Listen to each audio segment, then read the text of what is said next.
You know what percentage of plastic gets recycled? 5%. Those blue bins that are everywhere, they're not full of bottles, they're full of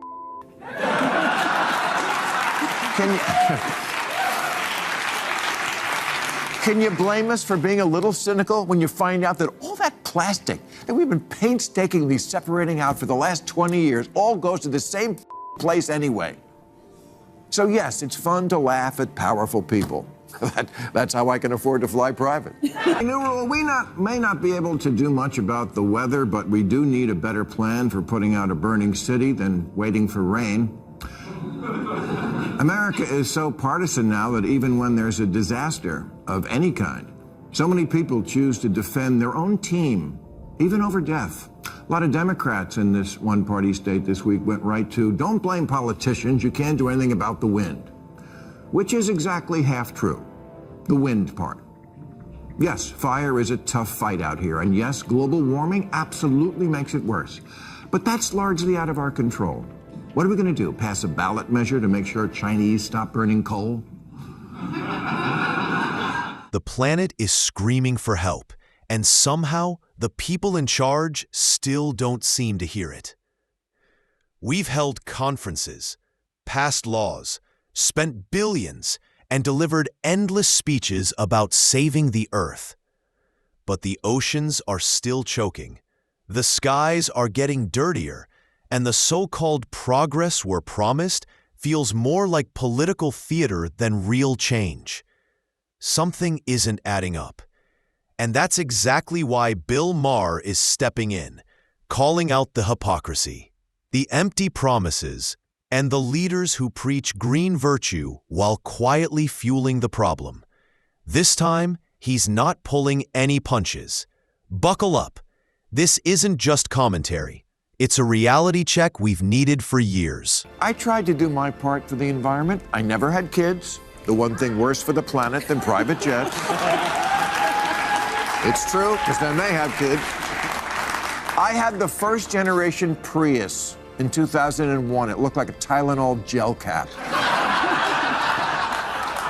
I was always handing my keys to valets who were driving a better car than me. I had the first Tesla in 2010, and honestly, both these cars sucked. The Tesla came up to about here on me. If I had a hard-on, I couldn't fit in this thing. Bill Maher is done playing nice. And this time, it's personal. He's investing his own energy, time, and money into helping the planet. Installing energy-efficient systems, driving eco-friendly cars, cutting his carbon footprint, actually walking the talk. Meanwhile, the very people writing the rules rarely follow them. They preach climate responsibility while living lifestyles that contradict every message they give the public. It's hypocrisy on full display, and Maher has finally had enough. This isn't just about the environment. It's about double standards that punish ordinary citizens while leaders treat climate pledges like PR stunts. According to Maher, the real issue isn't awareness, it's honesty. And he's here to expose the truth the political elite keeps hiding. But both times I said to myself, okay, I'll take one for the team because I have a platform, so I'll do the right thing, and then everybody will follow, people will...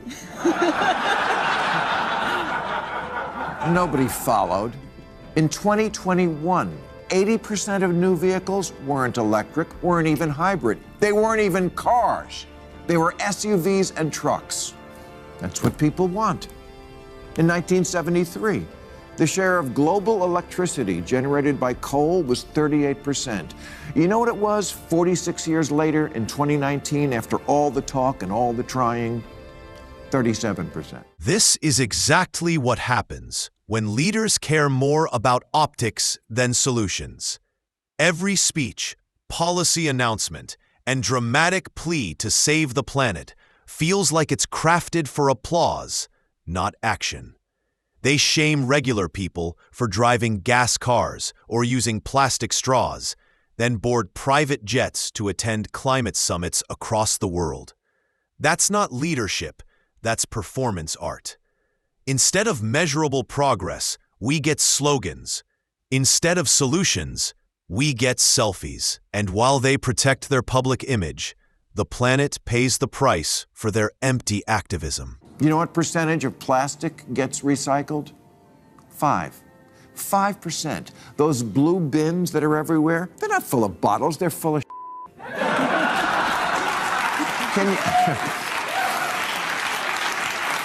Can you blame us for being a little cynical when you find out that all that plastic that we've been painstakingly separating out for the last 20 years all goes to the same place anyway?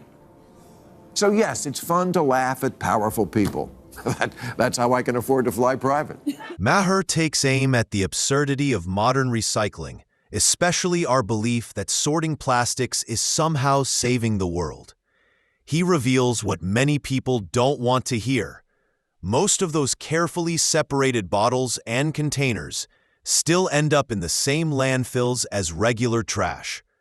So why the moral grandstanding?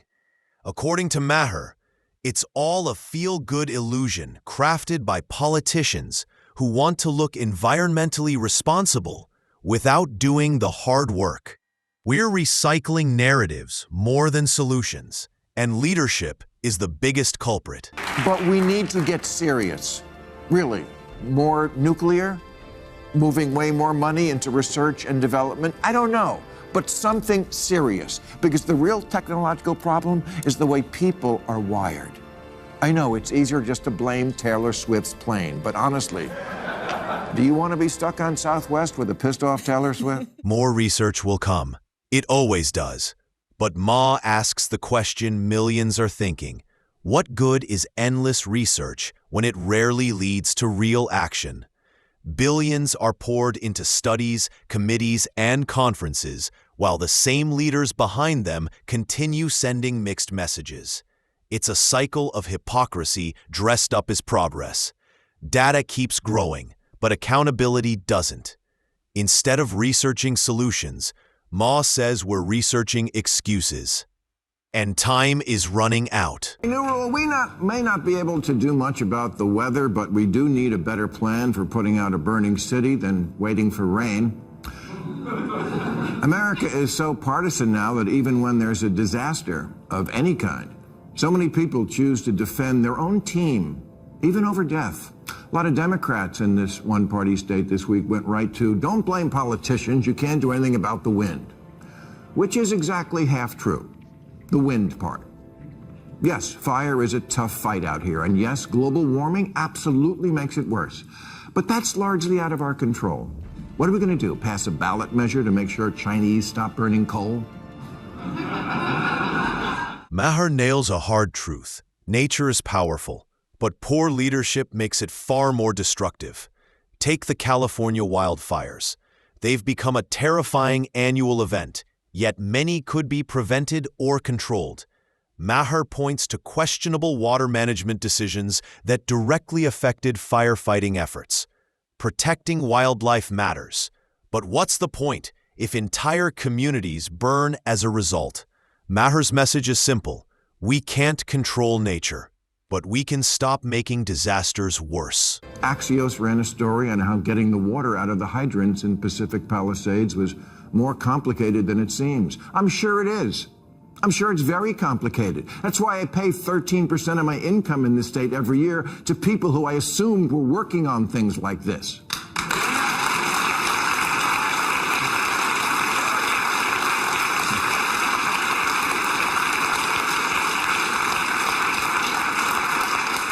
When asked why so many of the hydrants in the Palisades ran out of water, Governor Newsom said the local folks are trying to figure that out. Yeah, you got to do that before the fire.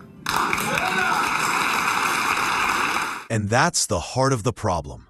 Californians pay some of the highest taxes in the nation, supposedly to fund infrastructure, emergency services, and public safety.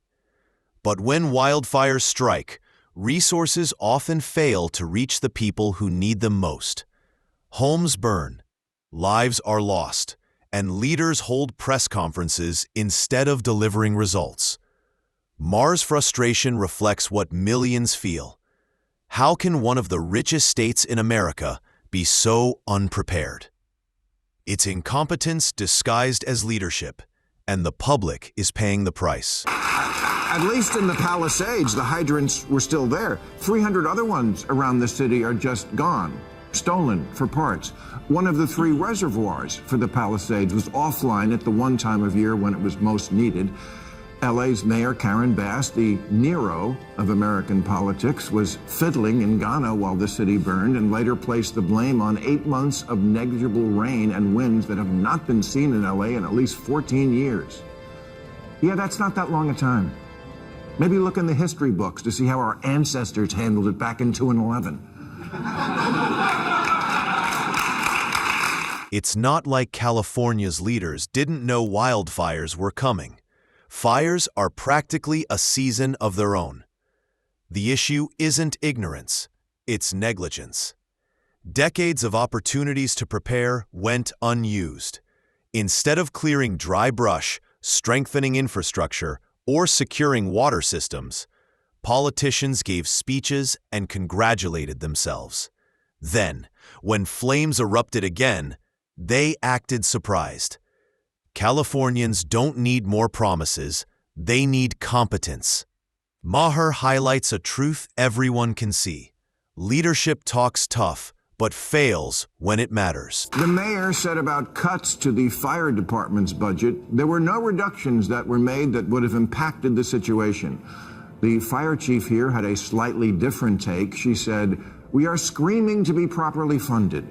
And yes, the budget was cut, and it did impact our ability to provide service. And by the looks of all the fire engines in the boneyard out of service because we didn't fix them, she's right."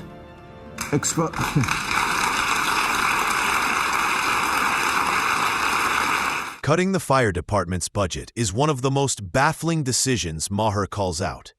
These firefighters are the last line of defense between communities and catastrophe, yet they're the first to face cuts. The results are devastating. Broken trucks, empty fuel tanks, malfunctioning hydrants. When disaster strikes, politicians blame unexpected conditions. But then the fire chief steps forward and tells the truth. Years of underfunding left the department crippled. The tragedy isn't nature. It's leadership that refused to prepare. Exposed power lines keep causing fires and keep not getting buried underground because it's expensive. I've heard people say, "Do you want to pay more taxes to fund this?" No. I want you to use the exorbitant taxes you already collect to prioritize it.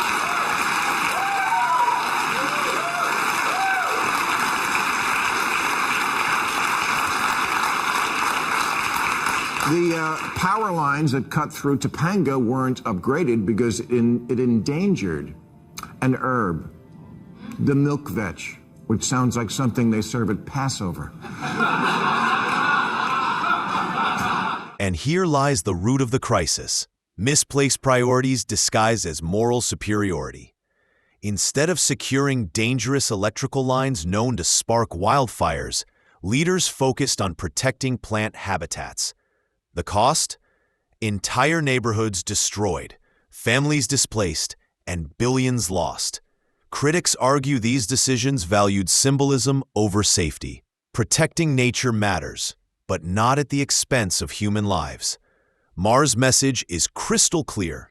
Solutions exist. But progress is sabotaged by leaders who perform instead of lead. Until that changes, California will keep burning, from wildfires and from the failures of those in charge. And that wraps up today's video. If you found this breakdown eye-opening, make sure to hit that like button and subscribe for more deep dive commentary just like this. Thanks for watching, and I'll see you in the next one.